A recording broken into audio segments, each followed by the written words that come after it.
What do you think grief means?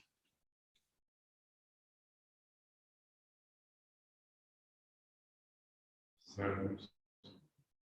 Did you say that? Sadness. Sadness. Anybody else? Loss.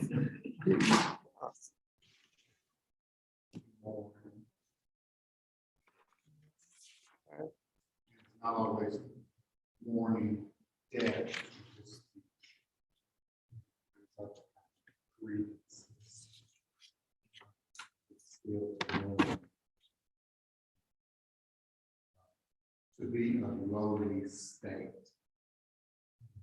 other than depression.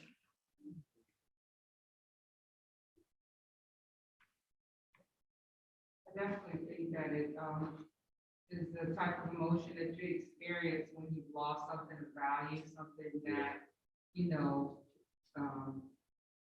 where there's something or someone that that time and period in your life where you're trying to bring your emotions be in line to deal with that loss, that you are trying to, you know, understand that it's not coming back, and how do I deal with that? Webster says that loss is to not obtain something, to go after something, to obtain and to lose it. In other words, to lose, to not win it, to not have it in your life anymore, to no longer own it.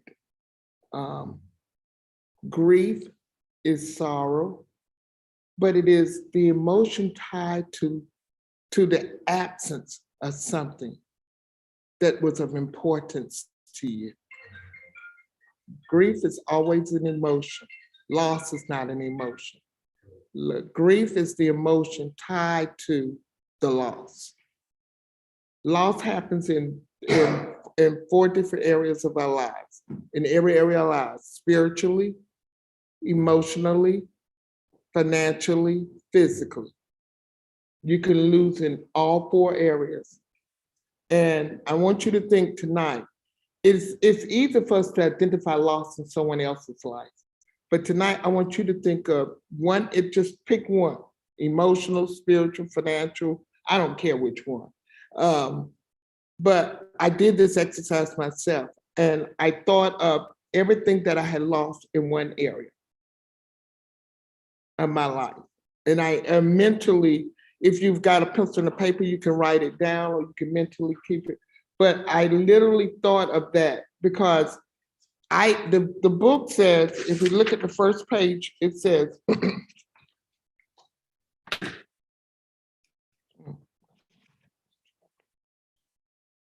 me get back to the right chapter. Limits are behind all loss. We cannot do or be anything we want. God has placed enormous limits around even the most gifted of us. Why? To keep us grounded, to keep us humble. In fact, the very meaning of the word humility has its root in the Latin word humus, meaning of the earth. Our culture routinely interprets losses as alien invasions that interrupt our normal lives. But when we think about it, loss is normal. Think about that is one. Think about your area. Choose one area and just mentally focus on just that in that one area where you've lost. A job. It wasn't your fault. You were laid off. The company closed up. Nothing you did could have prevented that. The death of a loved one. Nothing you did could have. So, but there's a limit on what you can do. And so if we as humans do not like the fact to be told that we can't do something. We've been told we can do all things through Christ that strengthens us, therefore we should be able to control everything that comes in our lives. And we live our lives like that until something happens. until you go to work and they call you in the office and they sit you down across from that desk and they say, you know, I don't know how to tell you this. I've thought about it over and over again. I've tried to figure it out, but there's no way around this. We're gonna have to let you go. The company's moving on and you just don't fit into the next plan. I've been told that 3 different times.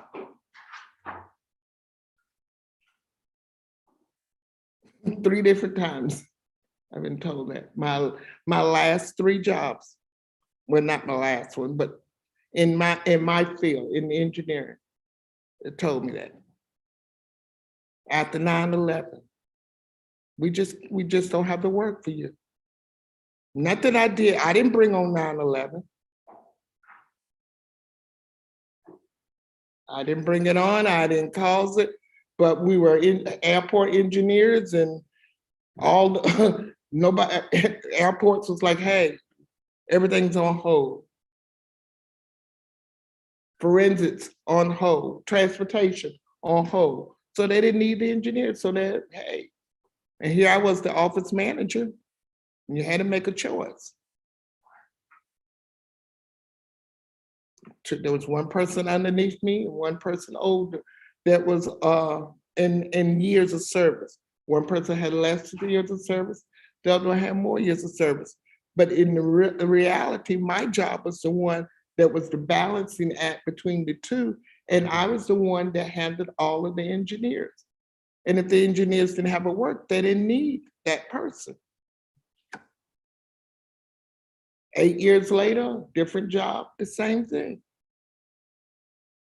Or you go to the doctor, your health. You did everything you were supposed to do. You've eaten, drank, eaten what you're supposed to eat. You don't drink, you don't smoke, you don't get high, you don't do all those things. You did what you were supposed to do. And you go in there and they tell you, oh, your blood pressure's high. Or, oh, you've got cancer. Nothing you did brought that on. So now you have lost your good health.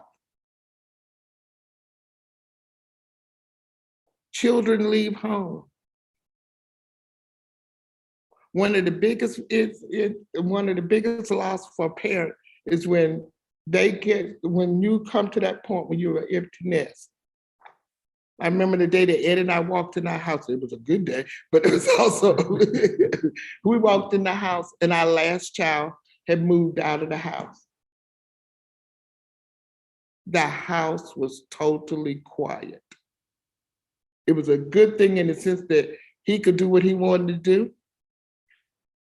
And I literally, and it was so quiet, I had no clue. Now I'm in this house with this man that I've been married to for 30 years, 30 years there, 31 years. And I'm having to, there's no children between the two of you. So now you've got to deal with him and he got to deal with you. You've lost the barrier between you two. So now you're having to figure out how to get along with one another. That was a big one. And a lot of couples go through that. A lot of couples go through that. You laugh about it later, but if you get through it, you do. But I know some couples that didn't survive it. You come home from work, you leave for work in a house full of furniture. You come back home and the house is empty.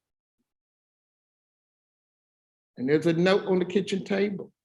Sorry, this marriage is over. Nothing you did brought that about. Loss happens. Now, the thing of it is, how do we handle it as Christians? One, we got to accept the fact that it's going to happen. Now that it's happened, what's the next thing? What do we do? Let's look at the, I think I just went through the story of us all. I'm not gonna touch that. We lose our youthfulness because we don't lose our youthfulness.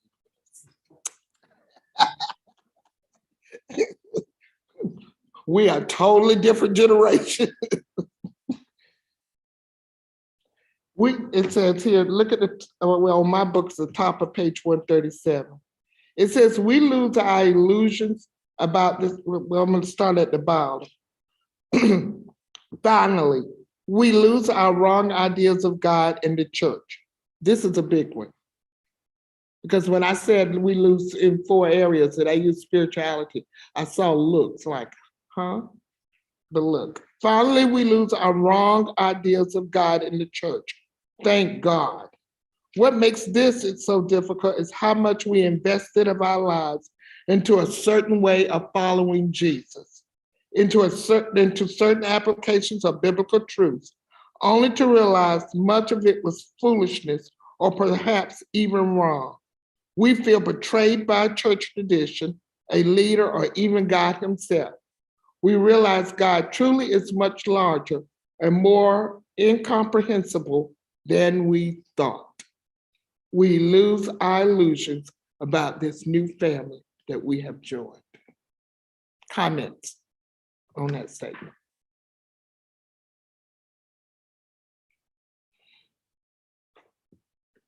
Now, y'all ain't gonna leave me out here by myself.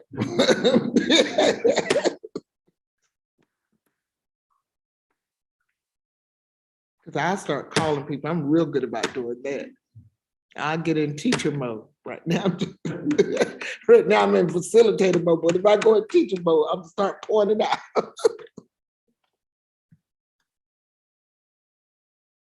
And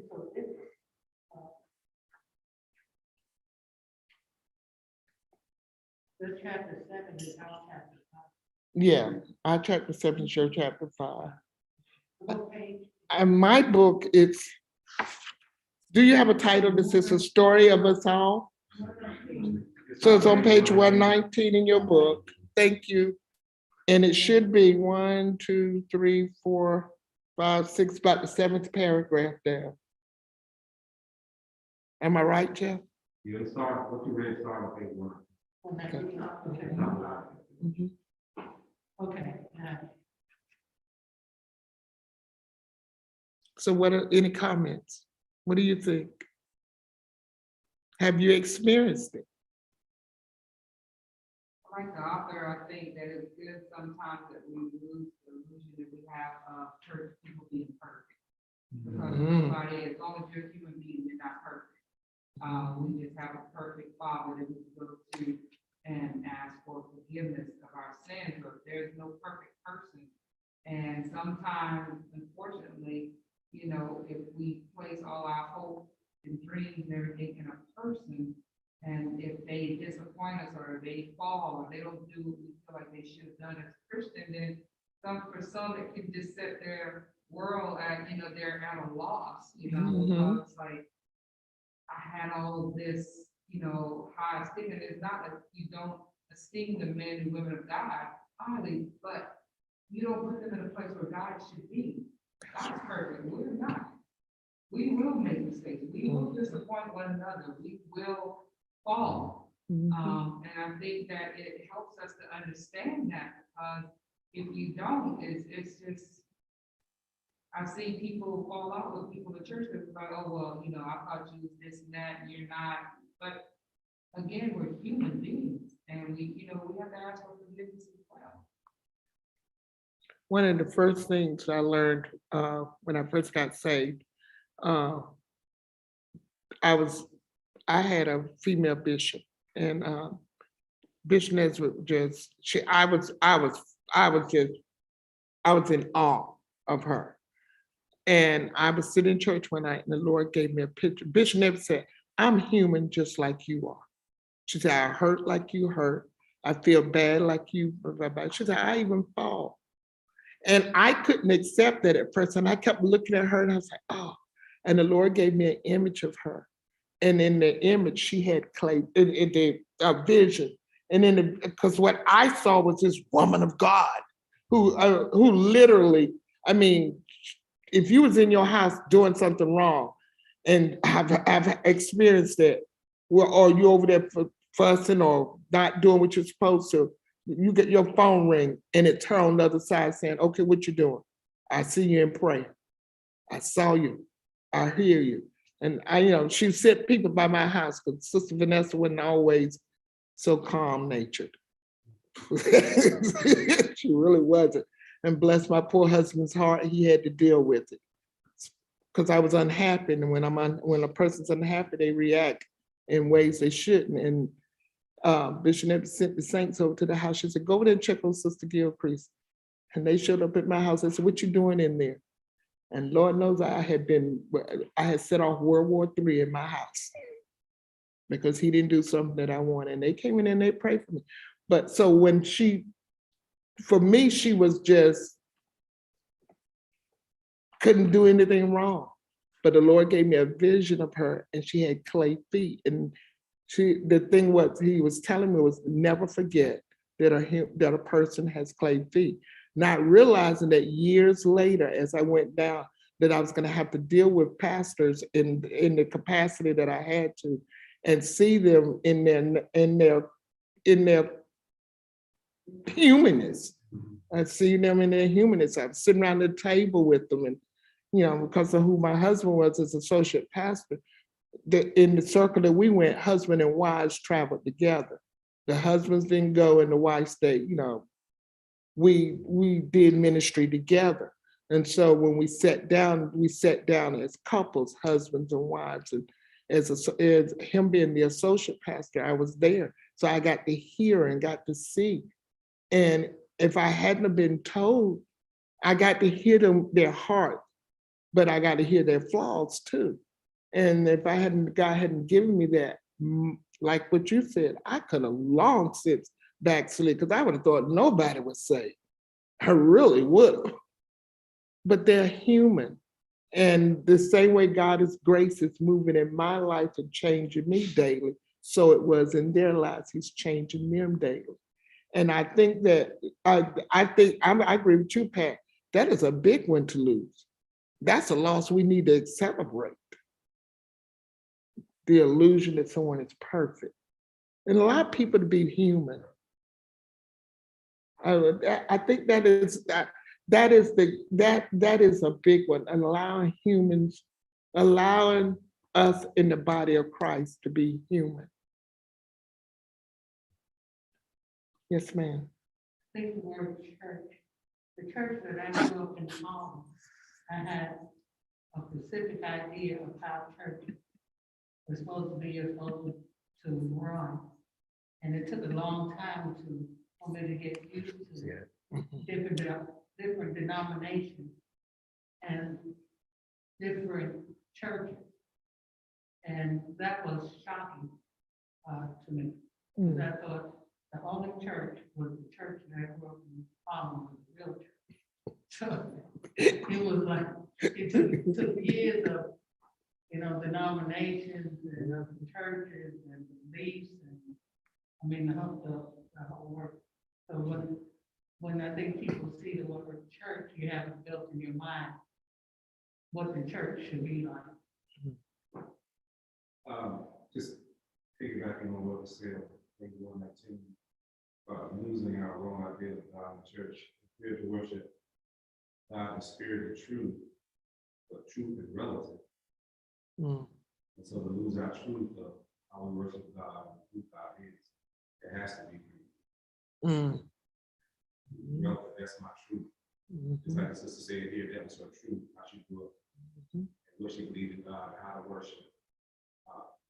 And to turn your back on your truth, has to, especially your truth, how you worship God, what you believe God is, it has to be back on you. For sure. Sister, I like that. That's a good idea. A good comment. Felicia said, it helps us to erase this fairy tale nature of people in the church.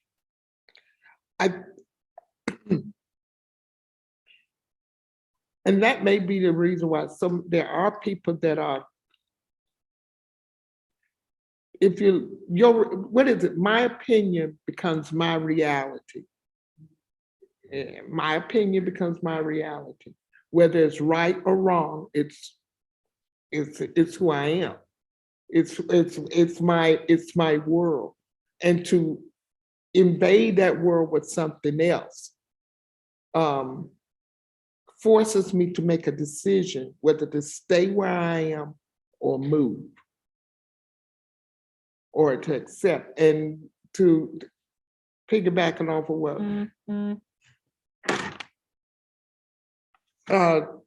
Dr. Shears is saying, if it's your truth, just because it's your truth and you have to change it does not mean that your truth was wrong. And so that's what we're looking at stuff as black and white. It's either this or that.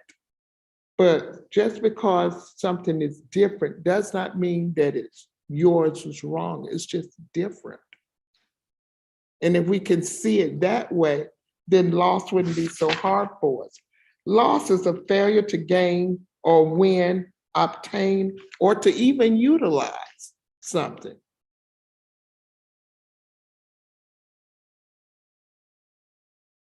To even utilize the knowledge that you have. So if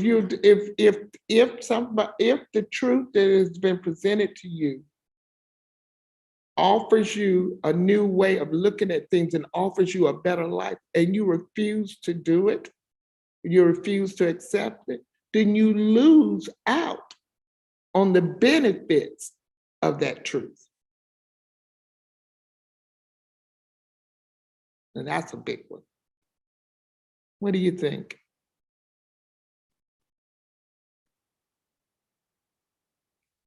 Y'all are so quiet.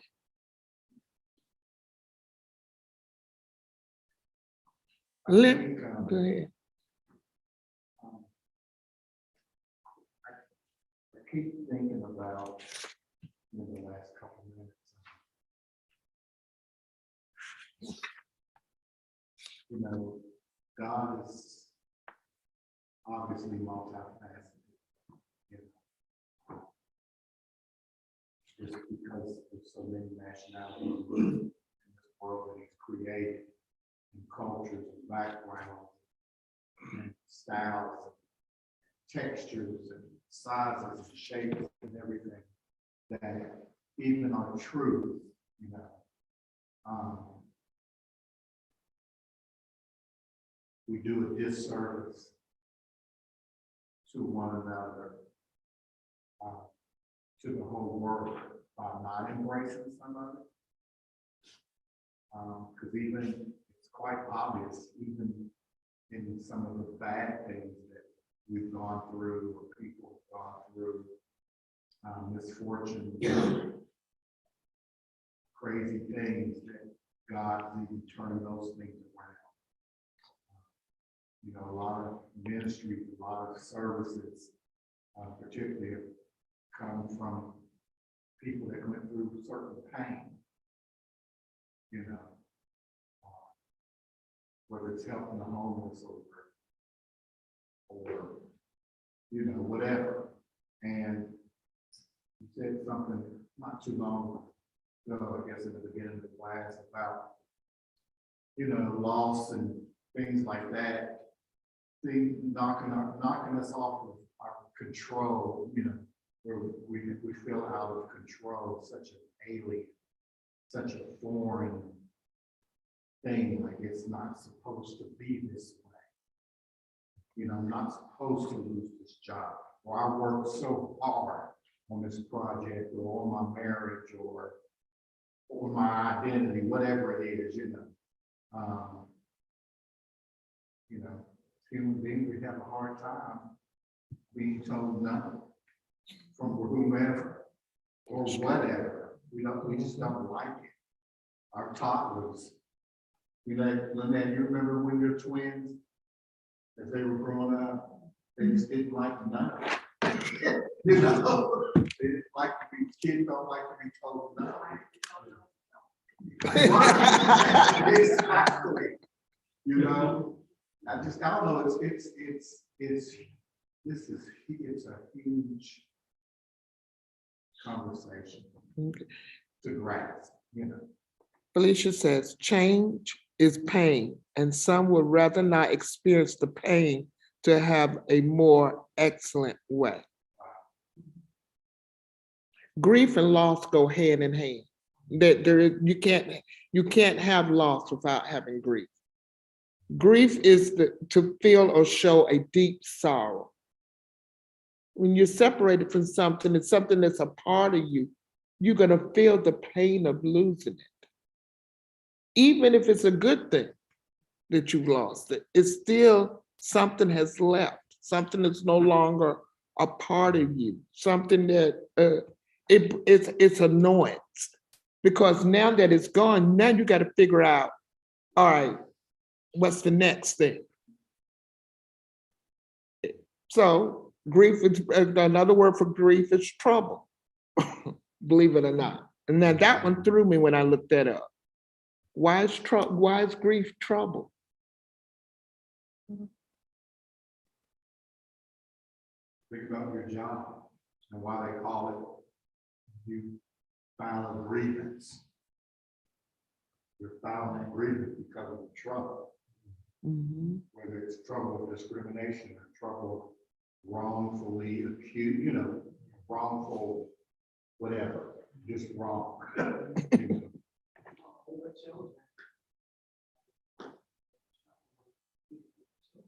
Sure. Mm-hmm.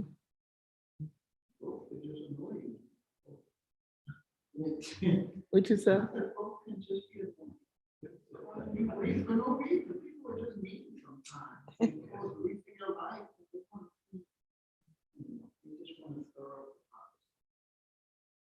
It's an annoyance.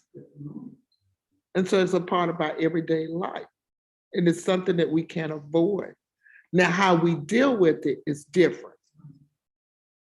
How we deal with it is it's different as there is different people in this room. It's based on how you deal with grief and how you deal with loss. It's based on your background. We as African Americans deal with things one way, but even within our African American culture, based on our families and, you know, whether some of us, you know, just depends on whether we had some people, most times people that, there are some families that we don't, what goes on in this house, stay in this house. Once we walk out of this house, straight face, we're fine. We're fine. How are you doing? I'm okay. No, you're not. Your house, come on. In Kentucky, let's think about it. What just happened there? Your house just blew off its foundation. But you're gonna stand here and tell me you're okay. Your marriage just fell apart. Your child just passed. You just lost your job, but I'm okay. And as Christians, we're more likely to do that than we are in any other thing, because we are told that for some reason, I don't think we were told, we've got this mindset that we're not supposed to be, we're only supposed to be okay. I can do all things through Christ who strengthens me. God's gonna take care of this. Therefore, I'm okay. It is okay not to be okay. I'm gonna say that it is okay not to be okay. I give you permission not to be okay. Anybody saying this, and Sister Gilcrease gave me permission, I don't have to be okay. Because once you admit that you're not okay, then you can deal with the problem. You can deal with it. I have two friends. One is experienced grief and loss through her child, and the other one through her marriage. And talking to both of them, they were of the mindset that I'm a Christian. Why do I have to go through both of them? Mhm. I'm a Christian. I did what was right for the married person. I did what I was doing in my marriage, and we lost a child, I did everything I was supposed to do. And I had to say to devote with them. Just because we're Christians doesn't mean that we're not going to experience life. You know, and things happen. You know, you may have done everything in your marriage, but still it didn't work. Maybe it wasn't your fault. However, it happened. You know, divorce happened. You know, breakups happen. And because you're a Christian doesn't mean that this is not going to affect, you know, you at some point. Life is not going to hit. When it rains on everybody. Just and unjust. So even with the one who lost her child, I said, you know, one of the things that we say to God is that when we're Christians, we got to faith. You're like, Lord, I give him back to you. He's yours. She's yours. You know. But then when God takes them, we're like, why? You know, why did you do that? You know, what did I do? What was wrong with me? You know, if I'm a bad mother or what? I said, you know, me included. I said, because I can't even fathom losing my children. You know, I would not even want to experience that. You know, however, things happen. You know, kids died violently through gunshots, through, you know, that they had nothing to do with it, but just in the wrong place at the wrong time.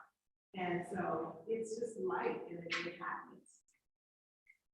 Grief and loss happens. But sometimes as Christians, we just think that, you know, because I said, it would be great, I said to her, if when we become Christians, that we could live in this bubble and that nothing happens to us. That would be wonderful. But that's not the case. That's not the case. It really. It says, I like this, I underlined this on purpose. It says, sadly, the result of denying and minimizing, and it's talking about us as Christians, and minimizing our wounds over many years is that we become less and less human, empty Christian shells with painted smiley faces.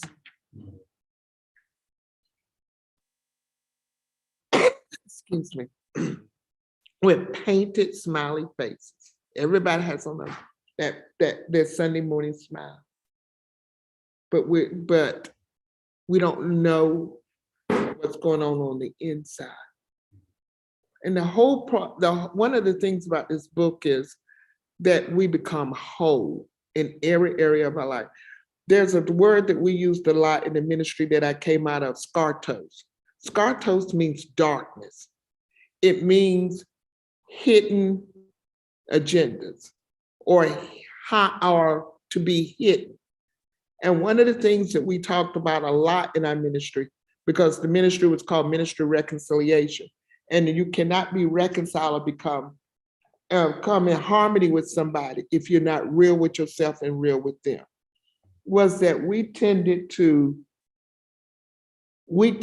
hide our feelings and our emotions. Excuse me. We tend to hide our feelings and our emotions from everybody, even ourselves.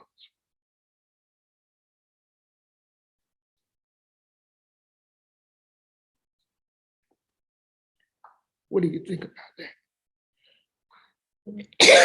Go ahead. Well, when my mother passed, she told me to let her go. She didn't want to come with me on Mother's Day, in the house, crying, putting down flowers. And she told me to go find the living and do something for the living, but don't come up here crying and constantly thinking of her in sadness. I have another relative who's been grieving over 10 years over her mother. To the point every time you see, you know, whenever you see her, the grief is there. It's been like 10 years that you go on Facebook, happy birthday and happy mom. You know, the pictures everywhere. And I've been trying to share with her instead of living. There are people right next to living, and you say happy birthday, how many more? But sometimes the whole focus is on the person that died. Did you read the paragraph on Queen Victoria?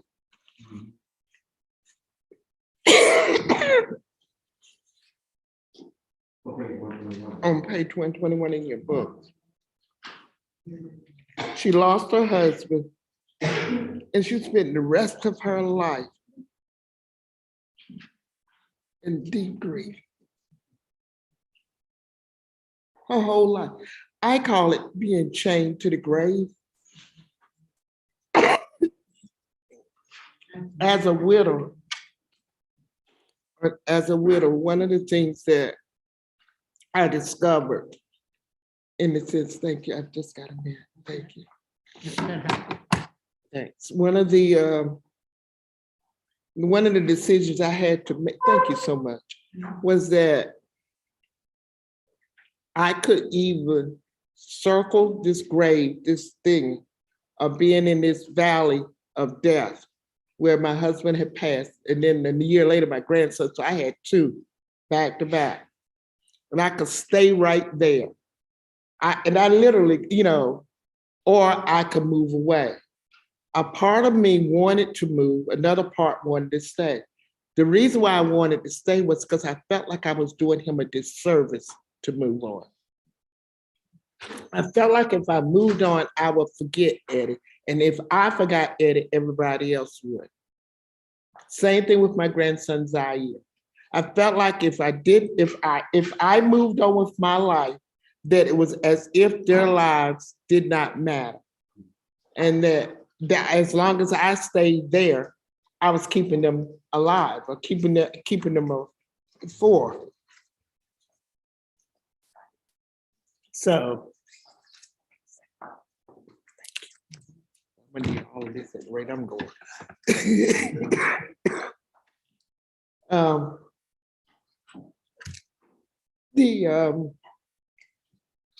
And I got to a point. You got to realize when I became a widow, and you don't have to realize, but I'm gonna tell you this: when I became a widow, I didn't just lose my husband. I lost my identity. I lost my job. 30 days. I buried my husband on the 15th of March. I had already been told that as of the 31st of March, I would be without a job. I was being laid off. And I was told that while he was in the hospital dying.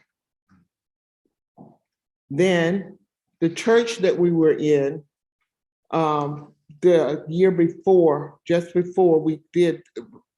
they decided, we went through a church split. You're talking about a church that we had been in for 20 some years. We had been co-pastoring and working in that ministry, running up and down the highway, doing everything. And we had a major split for the second time. And when the split ended, there was only 4 of us left standing. The pastor and his wife, Eddie and I. And then he told us that we could leave the church. We could go find another church. And so that's one of the reasons why I'm here, is because we were looking for another church and we just needed a resting place. And so we came to UCC at the time to rest. We came to UCC in October just to visit. We finally decided to join in January, the 4th Sunday in January. My husband went in the hospital the 21st of February, which is the Monday following the 3rd Sunday, never came home. So now I'm in a church where I know nobody. So all of my friends are gone. My husband's gone.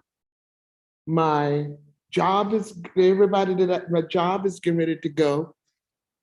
My girlfriend calls me and tells me, now that you're single, you and I can no longer be friends. My husband had only been in the grave. I buried him on Tuesday. She told me this on Friday. I thought she was joking. She was dead serious. That because I am now single, and I told her, I said, well, I'm not single. I was in my mind, I wasn't single. But that's what she said. And when I talked to her mother said the same thing. Well, technically you're single, and as married women and single women don't hang together. So now I've lost a friend. And as I look around, my whole circle of friends were gone. So here I was in a church coming to church every Sunday, smiling and going on. But inside, I was dying. I was literally dying. My home, I had to give it up. My husband died on Thursday. My children was moving me on Saturday.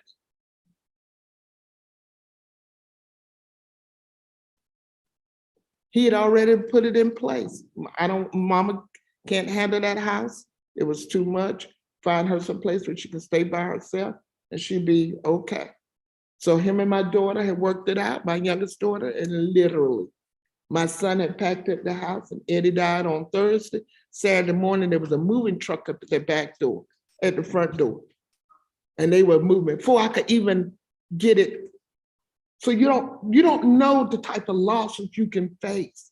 When I say that I could have literally stayed at that grave, I could have lived with Queen, I could have, because everything that I knew was gone. I was no longer his wife. I was no longer a minister at the church, because that wasn't in there. I was no longer the intercessor for that church. I was no longer the Sunday school teacher. All of that was gone. People lose stuff all the time, and you got to come to a conclusion that if mine cover all 4 areas of my life. It covered spiritually, emotionally, financially. Half my income was gone. Really more than that, because I was losing a job. So my income was gone. Widows all the time become poor people because we lose out. We lose our monies. We lose half our incomes. We as women the reason why there's so many bitter women that seem to be bitter, it's not that they're bitter, it's just that they don't know how to get beyond the grave. They don't know how to live other than as a wife. So now you're telling me I have to live single after 30 and 40 and 50 some years. For me, it was 31 years, 11 months and 10 days. For Mother Noise, it was 50 years. And we're having to learn how to live a single life. So yeah, that whole lifestyle, we grieve it. It's gone. What we do with that grief is differently. And how we grieve it is differently. Some women get involved with men quickly, so. Some men get married quickly, so. Same thing with people who divorce. They go out and get in a relationship so quick. It's another way of handling the grief or not handling the grief. The trick to it is, what I've learned is go through it. As he said in this book, how this guy just faced it head on. Literally, I had to come to that point where I literally had to face it head on. That meant I had to stop going to that graveyard every single Saturday morning. I had a Saturday morning date. I would come to prayer from 8 to 9. About 9:05, I was sitting over there. 9:05 I was over there at Gethsemane Cemetery, sitting at my husband's grave. And there was this little white gentleman over at his wife's grave. We met every Saturday morning. We met there. I had to stop that. And once I stopped that, and I had to be okay with not going there. You got to be okay with whatever it is. I had to come to the point where I told the Lord, and my son actually helped me with this. I told the Lord, I said, I will be okay as long as you don't leave me. When I lost my house, after getting a place to stay, after moving it, getting settled, and here I was fighting to try to keep this little place where it was an apartment, trying to keep it. And I realized that I just couldn't do it. Okay, Lord, I'm gonna let it go. I'm gonna trust you to take care of me. It's gonna be okay. Was it embarrassing? Yes. I let the apartment go. I let the car go. I sent it all back because financially I could not afford it. That meant that was my credit going to hit it? Hey, the credit just had to take a hit. I wanted the first one. I had to come to that point. And you've got to come to that point in whatever you're going through in your life. It doesn't matter what people think, it's what God thinks. And God is not going to leave you in the midst of your troubles, in the midst of your loss, in the midst of your grief. He's not. I am living proof that God would not leave you, that he will not forsake you, that he will not turn his back on you during your darkest moments, during the hardest things you can go through. God will stay with you. When everybody else walks out, he will still be there. He will. And I said that for years, like most of us. I know God isn't going to leave me, I know. But it was when time hit, I can say now I've lived it out.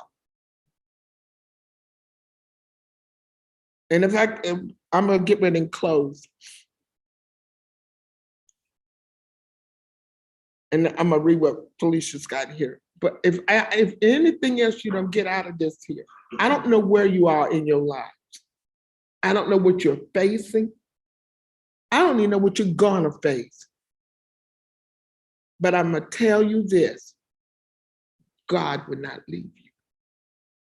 You're gonna be okay as long as he's there with you.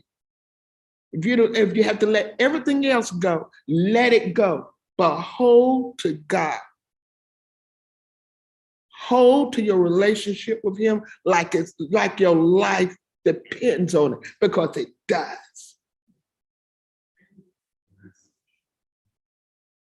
And I can promise you, you're going to be okay.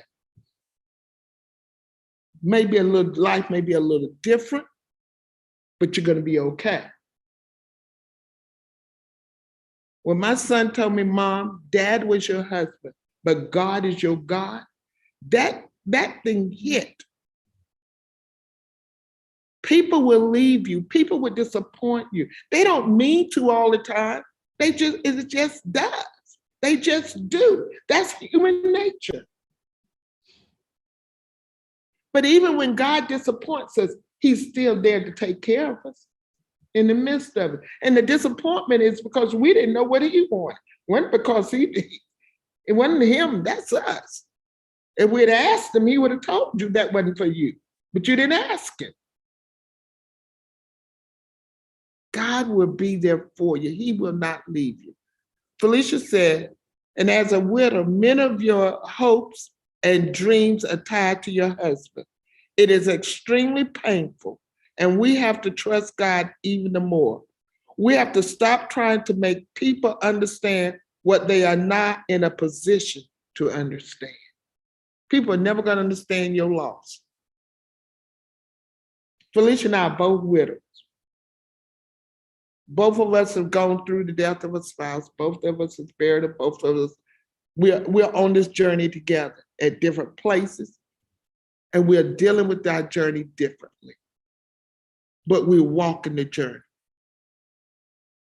And God is walking it with us. Whatever your journey is, God is walking it with you. You don't have to worry about the things that you cannot control. He's got it. Any comments? I also think that what you're saying is that when you go for a loss, a lot of times it's fear of what is it going to look like now? What is my life going to be like now? You know, I don't have this person, or I don't have this thing in my life anymore. And the fear, a lot of times, you know, the book talks about getting yourself busy and caught up in things, whether it's drugs, addiction. You get overworked 80 hours a week, you throw yourself in something and try to keep your mind off of dealing with the reality of the loss. For some people, that's how they deal with it. That's their way of, I'm just gonna work all these hours because you don't want to face the loss. You just fear, okay, when you think about, grieving that loss, like, no, you know what, I'm just gonna go ahead and focus on this over here, and you're not really being in the reality of the whole loss and dealing with it, going through the grief process. That's the hard part, when you tell people you gotta go through it, you gotta go through the loss. But if they don't know how, and if they never had to go through something like that, how do they go through it and get through it? You have your relationship with God, but how do they let go of that fear and trust God? And that's a daily walk every day. It's a moment by Every moment day walk.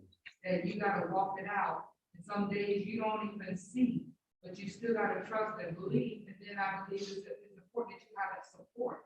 Because the enemy is always gonna be talking to you in your mind, telling you this and that, and you can't do this, and you're not gonna make it, you're gonna lose your mind, you're gonna lose everything. But then it's good when you have that support too. And whether it's support with your friends and family or a support group that can help you through the grief process, because everybody grieves differently, and when they go through the process is different. It may take you 2 years, it may take you 10 years. Everybody's different. And we grieve differently. And when we can be real with ourselves and say, I'm going through this process right now, it's not easy. Instead of, I'm good, I'm fine, everything's fine. I've seen people have a nervous breakdown, lose their mouth, and trying to have like everything good. It wasn't good because you want the appearance of everything being good when you go home behind the closed doors, you really like fall apart because you never open yourself and allow others that can help you. Yeah. And allow God to help, knowing how to. Because as a Christian, I would say, allow God to, to heal that hurt, but how? The trick to it is, have you ever, well, before I say that, have you ever seen someone that they're constantly snapping at people? Yep, yep. I call them like little dogs. Yep, yep, yep, like a puppy. You reach out to touch them and they bite your hand off. They're always angry. They could start an argument out of whether the sky's blue or not. And all you said was hello to them. And they just, because they are hurting. And hurting people always hurt other people. They're like a rabid dog or a hurt dog that's been, if you've ever had a puppy that's hurt, if you go to pet it, it would, especially if it's someone that it got hurt by a human, it won't allow you to pet it. It will bite its own master's hand. There are people in our lives that you may come across that are like that. And it's because they have not dealt with the loss in their life. They're in denial. They totally deny it. I can say this, each moment based on this book, each moment, it's a moment by moment thing. I'm gonna deal with this. I'm gonna face with this. And Pat is so right. You've got to have a support group. Do not, whether it's the loss of a relationship or the loss of a person, if it's a loss of finances, go get counseling on how to handle your finances, how to come back from where you are. There's not, we as Black people refuse to go to counseling, but really we need to go. There's nothing wrong with it. And a lot of times we don't do it because we don't have the money to do it, or we say we don't have the money. There's free counseling out there. Come on. I've got a daughter that deals with, I'm going through this with her. She needs counseling. She really do. She lost her dad and her son, and she's never dealt with it. She's never ever dealt with it. And how she's coping with, her coping mechanism is totally wrong. Totally wrong. And it's going to take her down a path that she has no business going down, except God intervene on her. She's already had to go into been locked up one time for wanting to commit suicide. All because she won't deal with the loss All that people make wrong decisions, put people in their lives. You're gonna have a breaking point. Counseling helps. You've got to have a support group. You got to have somebody. And you'll be surprised who your support group will be. It may only be one person. You may be supporting somebody now that's going through. Your smile. You're saying hi to somebody. You're giving somebody a hug. You taking the time to ask somebody, how are you doing today? Maybe all that person needs to get them from point A to point B, or from point A to point A and a half.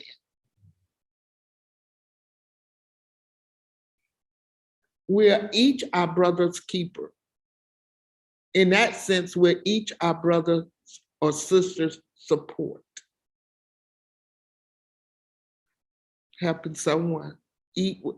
I can't even think of the term they said now, but that is so true. Yes, ma'am. I'm scared for people. My mother helped me because she told me don't focus on her, let me go, look God, let me go, focus on the living. I went to different nursing homes and found people who didn't have family and became like their daughter. Some of them had lost everything. They needed underwear to buy the underwear. And I found that was the giving of myself to the living because I could hear her voice. I'm gone. Don't come crying about me. Stop. There's somebody going down the street who's hungry. They don't have clothes. Find them, feed them, take care, do for the living. And I've shared that with someone who's grieving, how she helped me, because at the time when she was in the hospital, I was bit by a brown spike. And the venom was dissolving the tissue, and the doctor that I had told me there was nothing that could be done. And she had about 3 more days. Long story. But the whole time, before she even went to the hospital, she was on dialysis. She told me, don't stand there crying. Don't come to my grave. I haven't been back. She said, don't come back.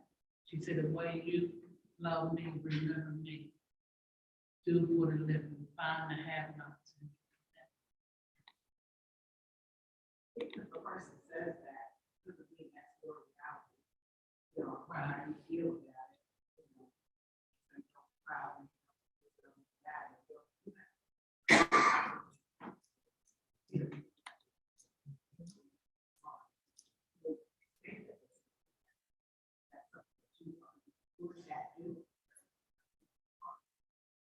and one of my greatest losses in life.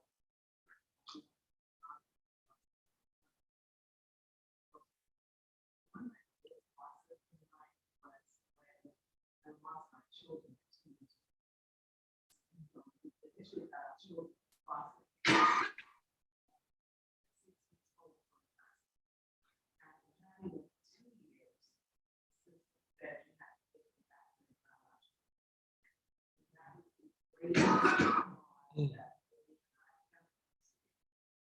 think about my mother-in-law online, when she dad, when she here, but there's no feeling over me like a feeling of going back to that. And oftentimes when I tell people that my testimony gets to that part right there, because that feeling, that experience. Big boss that really overtakes. Really, that's the area that we just break a lot of times. And it's not something my kids are 18, I'm 19, and so you're talking 13 years ago. But that doesn't mean that I still don't have that feeling. Right. Think about that feeling back then. And feel those same things that I felt. I know, God blessed us, and I'm happy now, but that was one of the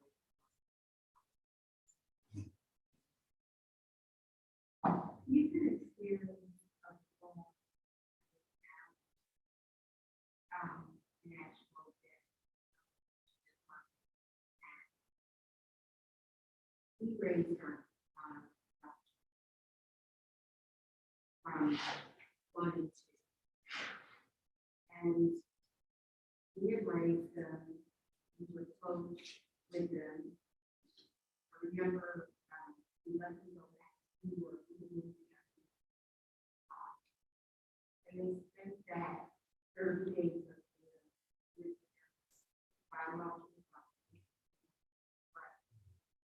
Yeah. When they came back in spirit, they kind of like had dismissed. So we graduated and we told them, you know, we all graduated, we don't have to do North Carolina. And they just, in general, something story that they had told people in the church that we were there. And the one woman that a group of people come to the woman and said her, and she was like, they're not offended. Yeah. They knew they were being North Carolina a year ago, you know, but they had fabricated so much stuff. And I was just sitting there and just lose myself. And I was like, what happened? What did we do? Why? It's just so much. They had a lot of folks forward it too. Exactly. A lot of folks. Long short. My youngest boy, they would call and say, birthday, Father's Day. Long that mother, my youngest daughter, the daughter, called and she said, did you know certain things about her mother? And I kind of think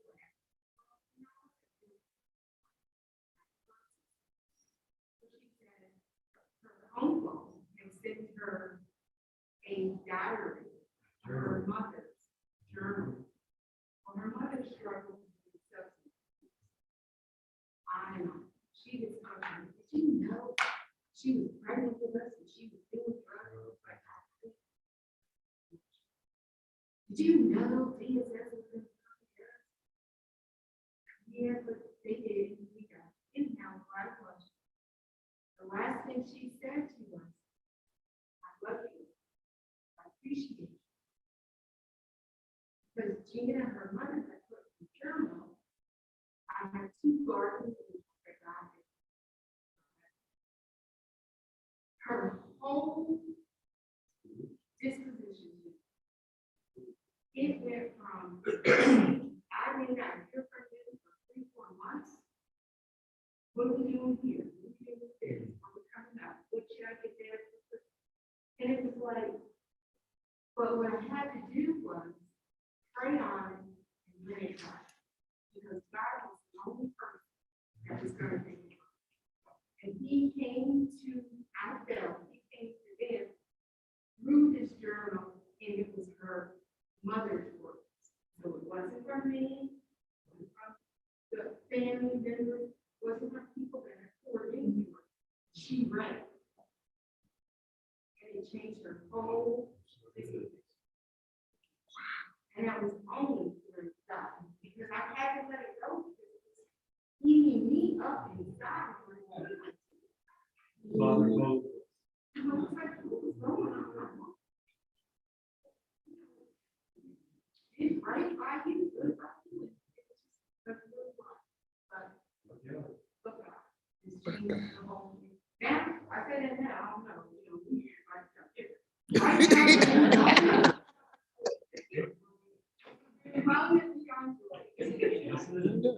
It goes back to, we can lose things emotionally. We suffer loss emotionally, we suffer loss spiritually, we suffer loss financially, we suffer loss physically. In all 4 of those areas, at any time, we can suffer loss. And grief and loss go hand in hand. You cannot lose something and not grieve. You just can't. And grief isn't a cycle that is an overnight thing. It does not just, you don't get to just say, I'm not gonna, all right, today I'm through grieving, I'm going on about my business. It doesn't work that way. It really doesn't. But it does, I can say, it does get better.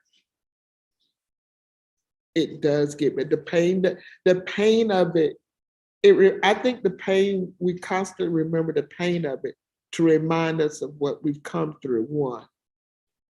And to help us to identify with another who's going through that. So we don't ever, because too many people forget where they came from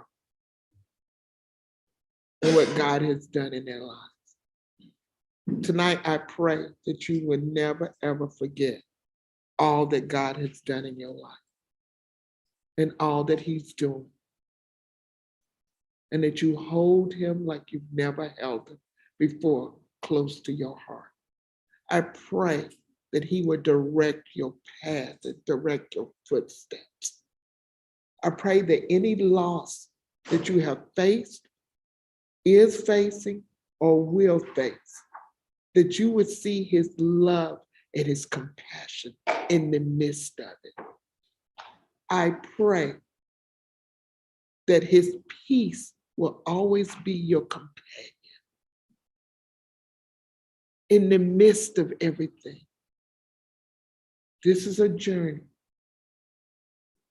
And we win at the end. I pray that you never forget that you're not alone, that he is always there with you. His Holy Spirit is your comforter. His Holy Spirit will give you wisdom. He will give you insight. And he will lead you through this valley. In Jesus' name, amen. Thank you for your attendance.